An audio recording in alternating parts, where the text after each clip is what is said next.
The Chicago Bulls released their all access from training camp, and I know I'm probably buying into the hype. I get that. But things are really starting to feel different about this Chicago Bulls team. We're talking about why on today's episode. We're also talking about the starting lineup for the preseason game and why it's going to offer Billy Donovan the best kind of view on finding the fifth starter for this team. And the Bulls and their plans for Noah Essengue and Yuki Karamura are starting to be clear. We'll talk about all that, plus dive into the mailbag and more right after this.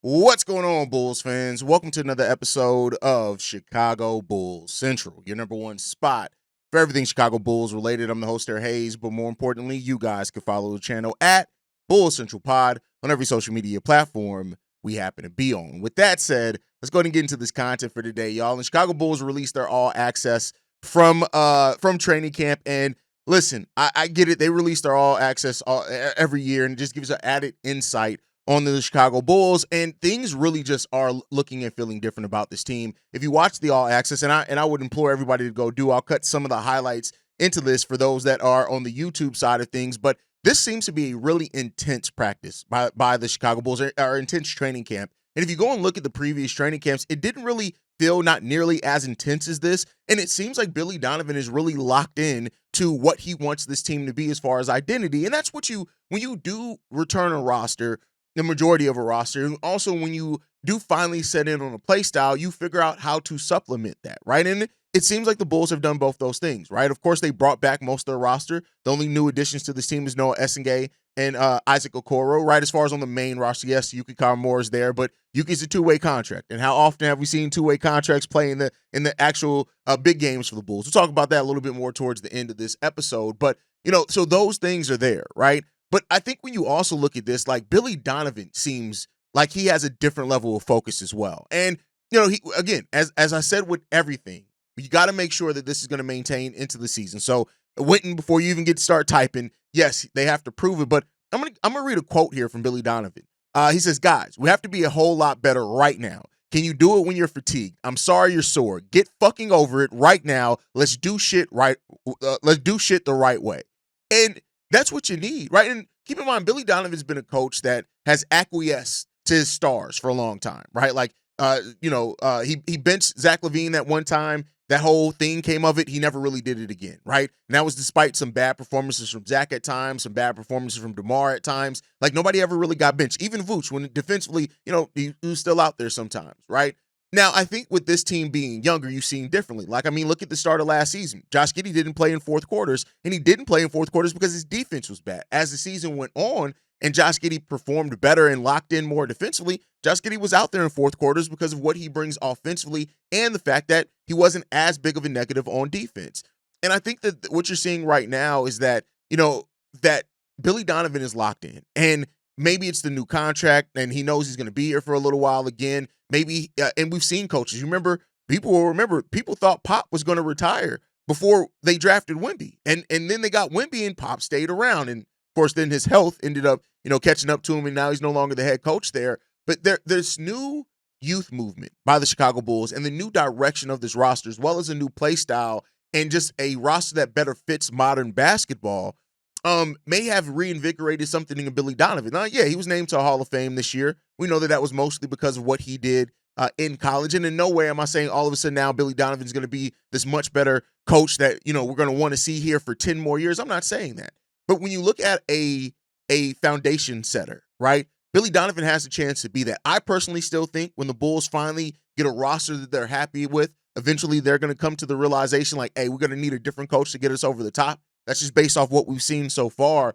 But it does seem things are a little different. And if this team really does lock in, and especially with intensity, with physicality, with defense, a lot of that comes down to effort. Yeah, you have your players that are defensively talented, that are one-on-one defensive monsters. And we don't have a lot of those guys on the team. We got Isaac Okoro and we got Ayo Dosunmu, right, who can be some of our best on-ball defenders for this team, especially out on the perimeter. Those are the guys that we're looking at, right? Outside of those guys, though, right, it's going to have to take a team effort. It's going to have to take giving consistent effort on the defensive side, even if that means something takes away. Billy Donovan said something, after one of the practices. I think it was the second practice, when he said, like, you got to do it's not about what you want to do. If you want to win, you got to do the right things, and it can't be an option. And if you get this team to truly buy into that mentally, what it takes to consistently give the right effort in things, and that's where your team can fight above its weight. Now, that is difficult to maintain for years and years and years, and eventually you have to improve certain things, and your roster players got to step up. But, for this season and for the chip that's on the Bulls' shoulder, and it should be, like, listen, regardless of how you or we or whoever looks at the Bulls' ending of the record, they finished the season 15-5. And people are predicting them to win, in some cases, 34 games, right? You should take that seriously. You should take that personally, to quote a great, right? And so, having that, and I've said this about every sport that I cover, basketball, football, right? When you have a collective chip on your shoulder as a team, that could be something that can galvanize a team, that can get a team all together, right? And so hopefully that's what we're going to see here from this Bulls team this season. And, it does really seem different. And, of course, you have players in roles that, they haven't been in a lot in their career. Modest. Now coming into year 2. And, Billy Donovan has done a good job at continually say, hey, teams are going to guard you differently now. Teams are going to attack you differently now. There's tape on you now. You're not surprising anybody. Josh Giddey, you're now coming into this now only the second time in your career as the starting point guard for a team at the start of the season, with the expectations of you to play the role that's best suited to your skills. Coby White, right? Coby White, you are now the number one scorer on this team. No ifs, ands, or buts about it. You are the number one option on offense for this team. And the pairing and those type of things. Isaac Okoro, right? Like, if you're coming into this after being a role player for a Cleveland Cavaliers team that moved on from you after they found somebody who did your job better and they traded you, and listen, they're talking glowingly about Lonzo Ball over there at the Cavs training camp.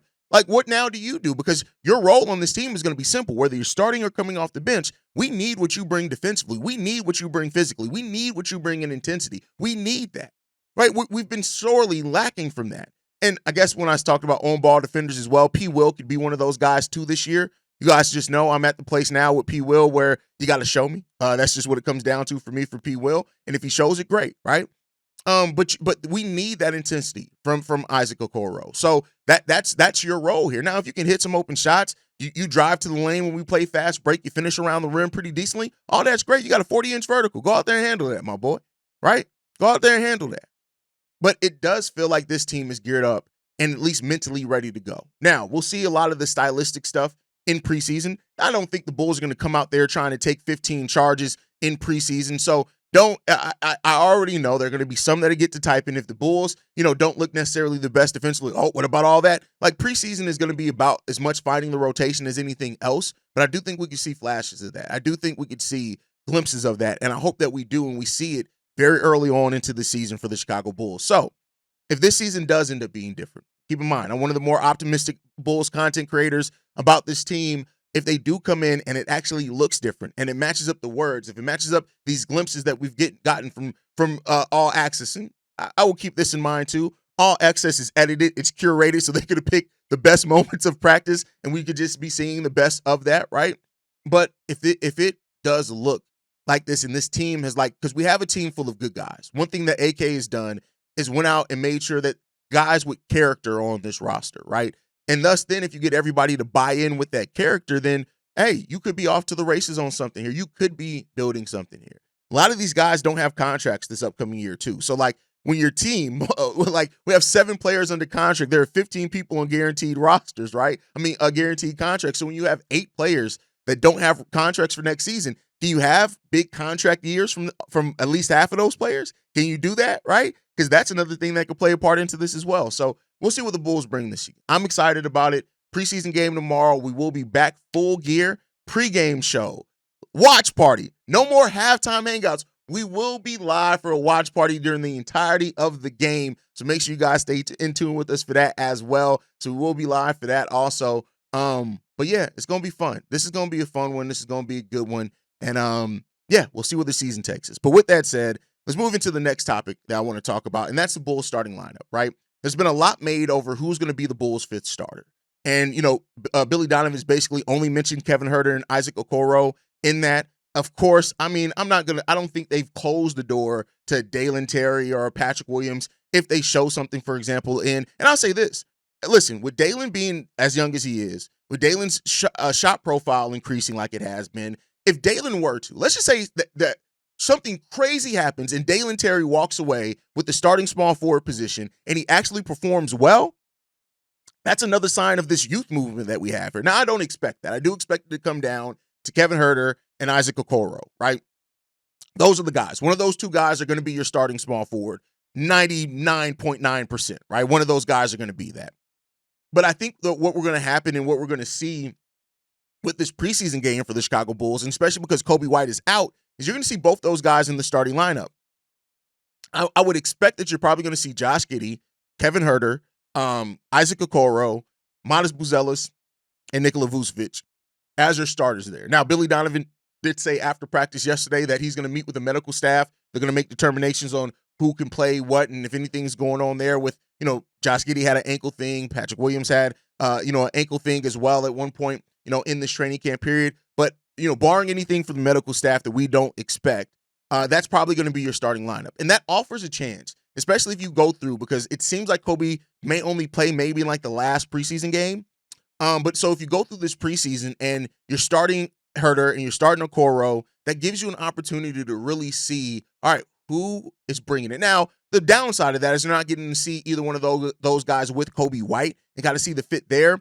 But for like Kevin Huerter, you've already seen that, right? With Isaac Okoro, his game can really fit anybody. And we've seen him play with a backcourt of high usage guards before in Cleveland with Donovan Mitchell and Darius Garland. Now, very different point guards, right? But high usage point guards is kind of the more thing. So we know he can play a complementary role with his skill set. And so, I don't think you necessarily need to see him necessarily out there with Josh Giddey and Coby to understand the fit, right? But this is going to offer an opportunity to really see who brings it. And, I don't know how many minutes the starters are going to play, but I do expect that we're going to see a lot of Billy Donovan's hand here with as the preseason goes on and how the minutes are adjusted as well. So, the preseason game is going to give a look for that. I would expect that we could see something crazy. Well, not crazy, but we could, instead of seeing Okoro and Huerter out there, we could see Io start. But I think if the goal plan is for Io to be the sixth man this year, I think you just run him as the sixth man in preseason so you can get a feel of those rotations. Is I think what you want to do there, and then that way Io's playing in his role. Trey Jones is playing in his role coming off the bench. You got Okoro and Huerter. One of those guys are going to be on the bench as well, but you have both those guys in the starting lineup to evaluate their fit, right? And so I think you have that, and you could kind of start getting in that rhythm of the rotations that you have. Because keep in mind, that's one of the biggest things in this preseason period too, and through training camp, is figuring out the 10-man rotation for the Chicago Bulls. And that 10th man isn't going to play consistently a lot based off what Billy Donovan has done in the past, right? So I'm really looking forward to this in the preseason, is really seeing how these two guys play and how they play off Josh Giddey, and as well as like Josh Giddey's aggression level as well, right? Like with not having Coby White out there, you're basically the number one option on offense with you and Nikola Vucevic, right? But as far as everything kind of playing off you, it's even more because you're going to have the ball in your hands more. Kevin Huerter isn't going to have the ball a lot. Isaac Okoro is not going to have the ball a lot. So it's either going to be Giddey having the ball 90% of the time, or you're going to start trying to run some point forward things for Buzelis, which I wouldn't necessarily be mad at either, right? So that's how it's going to look with Coby White out, and you get an opportunity to really evaluate some things on this team. I think that's a good place to be in as things stand right now. At least I think so. So let me know what you guys think on that down below. How do you see the rotations working out for the Chicago Bulls? Do you think that Kevin Huerter and Isaac Okoro are both going to start with Coby White being out? Let me know what you guys think on that down below. With that said, let's get into the last topic of the day. And I just want to be clear on this because I've seen a lot of comments on it. People asking things like, where's Yuki? Where's Yuki? Yuki and Noah Essengue are probably going to spend a lot of time, at least at the start of the season, in the G League. And Yuki Karamura being on a two-way contract, people that have been asking like, oh, well, Yuki could come in there and take a start. He's not. He's on a two-way contract. And this Bulls team, and even before Billy Donovan, even with Gar Pax, right? Even with Pax, when John Paxson was just running it, even though the G League was very different then, your two-way contract players you just don't see a lot of them on the Bulls. Unless there's injuries, you don't see a lot of those guys.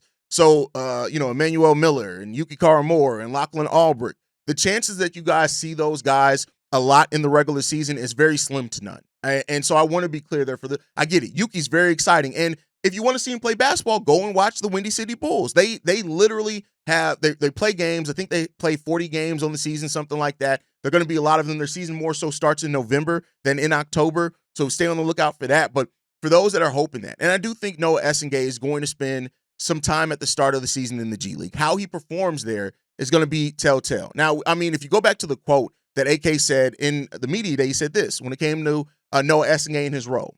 We're not going to put high expectations on what's going to happen. We're just going to see how Essengue does the rest of training camp and how he does in preseason. Then we'll make those decisions. So, and not to say that he doesn't have a chance. I mean, if Noah Essengue, especially with Coby being out and the rotations kind of being weird, and I think he's going to get, probably 10 minutes in this first preseason game. If he looks good and the defense looks legit, there's absolutely a chance that Billy Donovan looks at him and say, 10th man, that's you, Noah, which means he's probably going to be inconsistent. There's a chance of that. I think just the more likely scenario is that you're probably going to see a lot of Noah Essengue in the G League to start off. Now, I hope that there's a similar plan to what there was. Like, I just want to see this coaching staff have a plan of development for Noah Essengue, meaning that there is a plan like, hey, all right, if let's say the first month, he's spending down there, with the Windy City Bulls.